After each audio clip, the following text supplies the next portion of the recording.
egg every day, but he would He would get any eggs and got any more got any much money. So he killed his hen, and then he cut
Okay, so before they even get on board, make sure they're all wearing the correct PPE. Then as soon as they come on board, take them to the muster station and keep them all together away from the prohibited areas. Familiarize them with the emergency signals. Oh, and don't forget to make sure that they understand that under no circumstances can they smoke on board.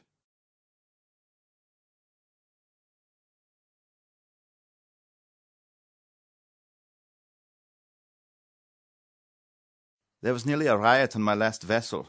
The cook was absolutely dreadful. Can you believe they ran out of rice at sea? Not good when you've got a Filipino crew. We seem to have potatoes all the time, especially chips. Yeah, that's because the cook is British.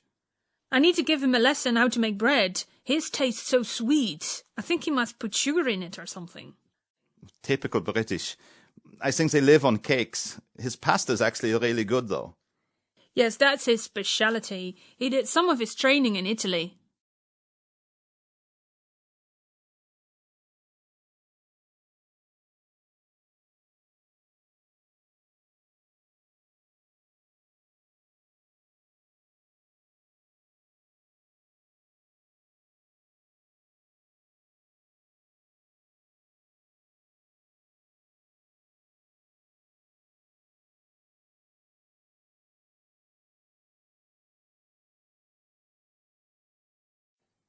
We had a right carry-on with that pilot just now.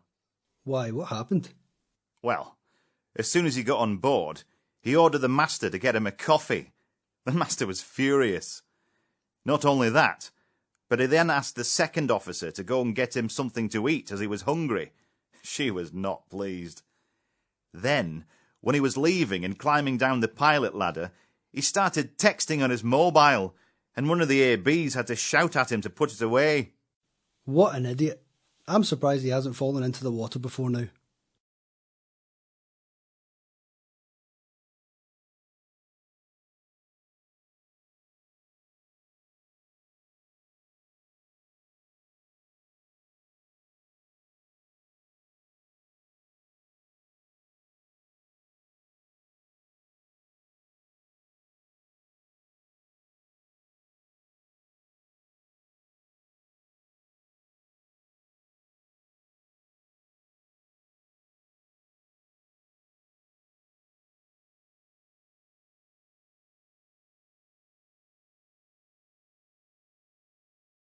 I don't know what's going on in that galley. Yes, I don't think that cook is going to last long. Did you hear what happened this morning? No, what? Well, somehow the toaster caught fire, which set the alarms off. He wasn't around at the time. Then they found him in his cabin drinking whiskey. He said he was just having a small shot for his toothache. Well, I got him smoking on deck the other morning, and he just threw his cigarette butt onto the deck, without even putting it out. I think they're replacing him at the next port.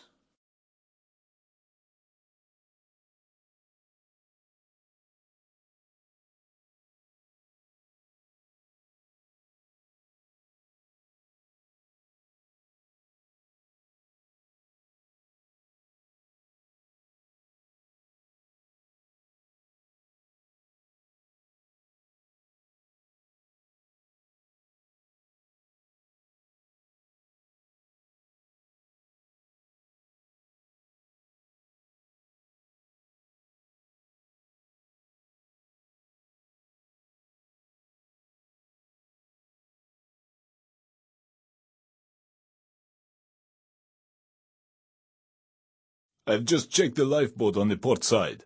Is everything okay? No, the engine won't start.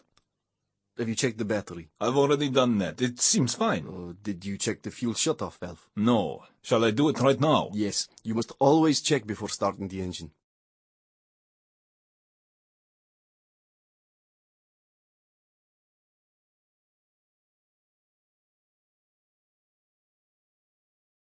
Okay, so let's see what you've learned. So, if you receive a distress alert on channel 70, what channel should you switch to? It's 85, sir. I think you're getting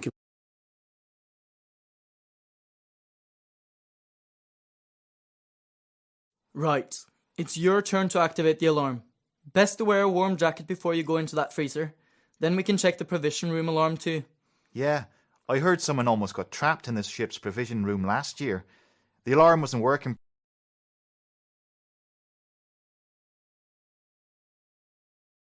So, how was the course? Did you find it useful? Not really, no. Well, that's a bit of a waste.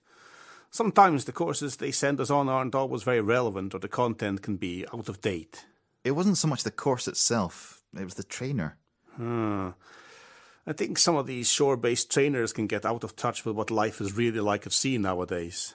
Well, he was experienced enough, but he just never stopped talking. He didn't ask us any questions, even though we had a huge amount of experience between us. After a while, I just switched off and stopped listening.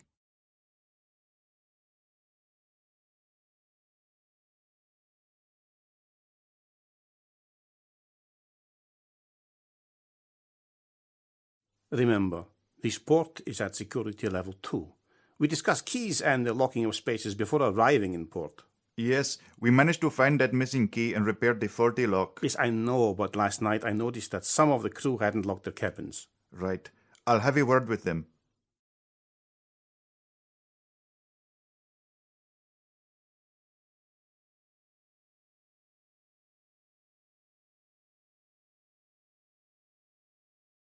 I'm a bit worried about the cook. He's not drinking again, is he? I know he went through a difficult period after his wife left him and he suffered from depression, but he seems fine now. No, it's not that. But I think he could be smoking cannabis. What? Yeah, I'm sure.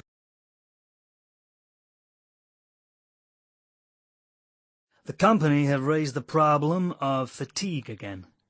They've been talking about that for a long time. My friend worked on a small vessel last year and it was a nightmare. There were only 2 watch-keeping officers on board, he and the master. They worked 6 hours on, 6 hours off for 4 months, and the vessel called at 21 ports in 2 months. I don't envy them. They must have been exhausted, what with the paperwork, cargo operations, and different inspections. Yeah, and one night, when he relieved the master on the bridge, he sat in one of the wheelhouse chairs, looked at the radar and electronic chart, and then fell asleep. He was alone on the bridge. So what happened? Did they collide with another vessel? Well, he didn't wake up till the vessel grounded, about an hour later.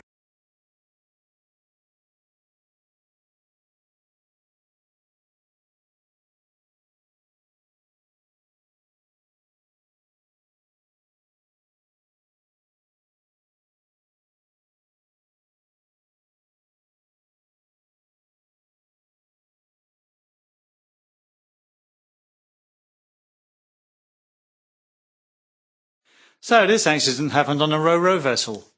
She arrived quite late at the port, so the cargo officer was in a hurry to load so they could leave as quickly as possible and make up the lost time. Because he was rushing, the cargo